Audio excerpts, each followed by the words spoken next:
Hi, my name is Jacob Goble, and I'm an Associate Conservation Preparator here at the Metropolitan Museum of Art in New York City. I would like to thank the International Mount Makers Forum for hosting this event, as well as for inviting me to participate. I would also like to thank my mount making colleagues here at the museum, from whom I have learned most of what I will be covering today. In this video, I will be going over the surface preparation, priming, and painting of a security mount for an 8th century BC jar with a frieze of bulls. This object is currently on view in Gallery 400. It is one of 3 jars in the museum's collection that reportedly were found in what is now northwestern Iran, but it is also similar in shape and decoration to examples excavated at the Assyrian city of Ashur on the Tigris River in northern Iraq. But before I begin, I'd like to address the perennial discussion of whether or not to camouflage mounts or to paint them a solid neutral color.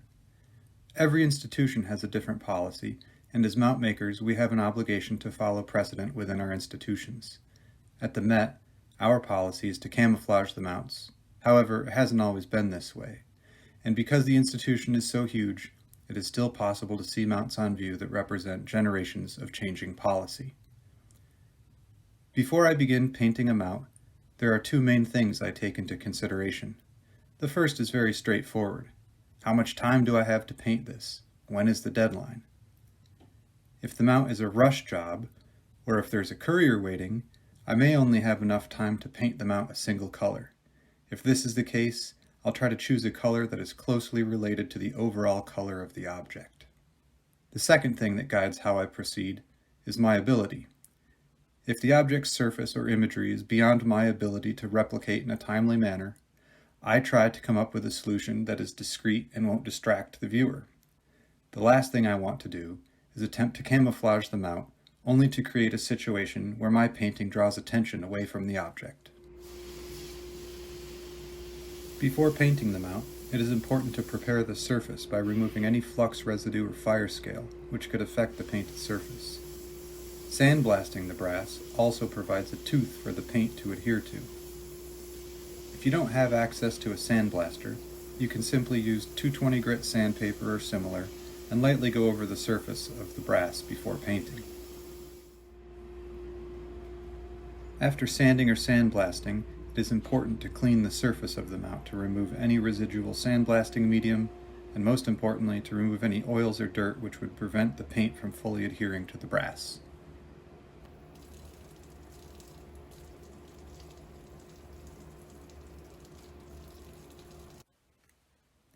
Now we take the cleaned mount to the spray booth for one final step before painting. Because I don't want any paint to get on the epoxy, I'm going to use some blue tape to mask it off. It doesn't have to be perfect, you can always just trim away the excess.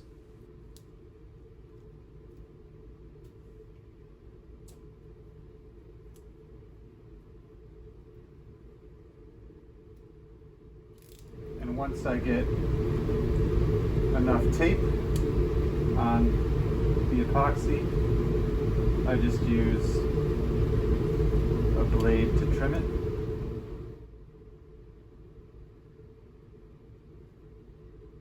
Now the mount is finally ready to paint. I like to begin by painting the entire brass surface of the mount with a neutral gray that is close to the overall value of the object. Liquitex has a line of professional spray paint that has a wide variety of grays that are perfect for this. We just got this automatic spray can shaker made by iCanMix, and it works pretty great. Now that my mount is primed and I have applied a barrier of suede polyethylene, it's time to set up my palette and choose my brushes. Today I'll be using Liquitex Heavy Body Paint, thinned with water, and an assortment of blended Winsor & Newton brushes. The first thing I do is I try to mix a general color that is approximately a middle range for where the mount covers the object. So I'm going to try to mix this brownish green color that you see in here. To ensure that I don't get any paint on the object, use a piece of acetate and I hold it alongside the mount.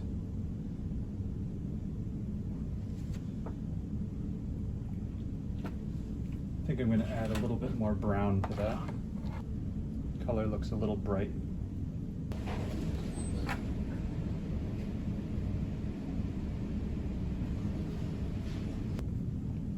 Now, a lot of this color will get painted over.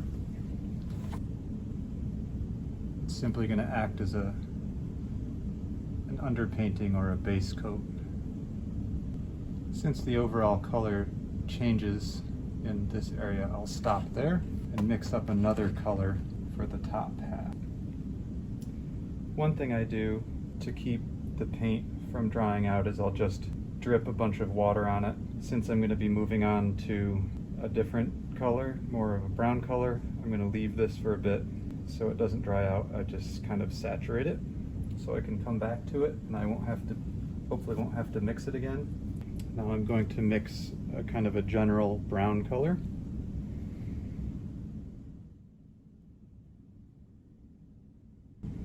I'm just generally blocking in the color.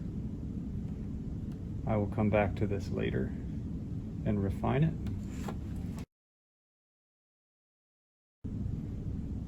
And if I do get any paint on the acetate, I wipe it off.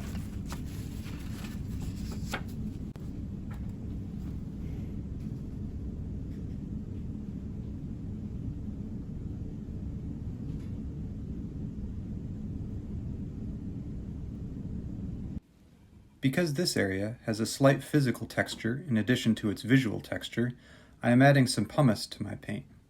Simply mix it right into the paint itself, just as you would mix two colors together. This will give the paint a bit more body, preventing it from self-leveling when it dries. The resulting texture will have high spots that will pick up successive layers of paint, allowing me to more easily mimic the surrounding areas of the object. Just be careful not to add too much pumice to your paint. This will prevent the paint from bonding to the surface and it might, in result, be crumbly and fall off the mount, which is not what we want.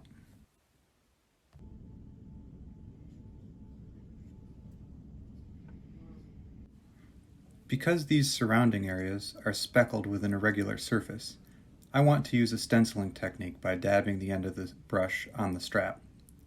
To do this, I'm just going to take an old brush that I have and give it a trim, which will allow me to more easily match the surrounding image by flattening out the tip of the brush and making the bristle pattern irregular.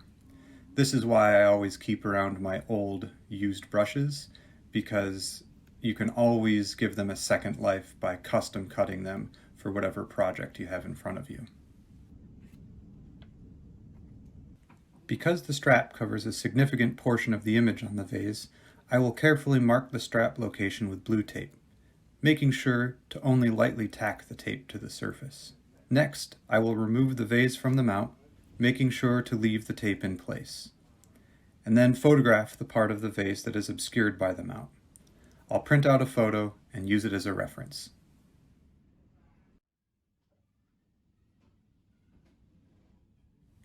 The reason I'm doing this is because my goal is to replicate as closely as I can the images obscured by the mount. The last thing I want to do is invent something that isn't there or omit something that is.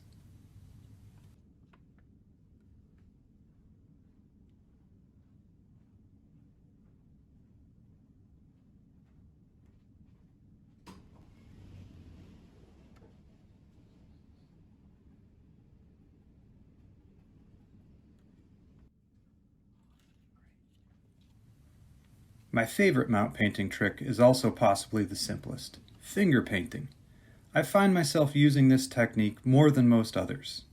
It's extremely versatile and can create a surprising variety of marks. I find it to be the best technique for creating a random, non-repeating visual texture. And because this technique allows you to apply extremely thin layers of paint, they dry fast, making this perfect for quickly creating many layers.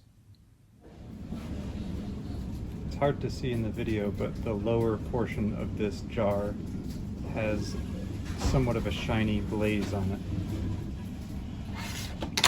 it. So I will be using some Acrylics primal to try to match that surface.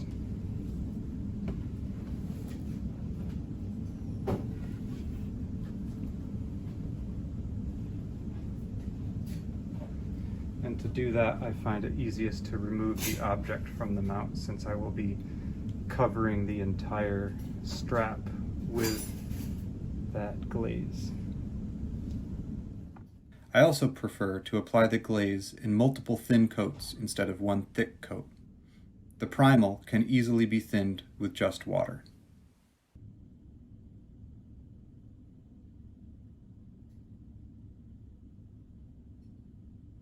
In closing, there's something I like to remind myself of when I'm finishing painting a mount. At some point, the painting always breaks down visually. What looks great at a distance of 5 feet might not look so great at 5 inches. And that's okay. Thank you.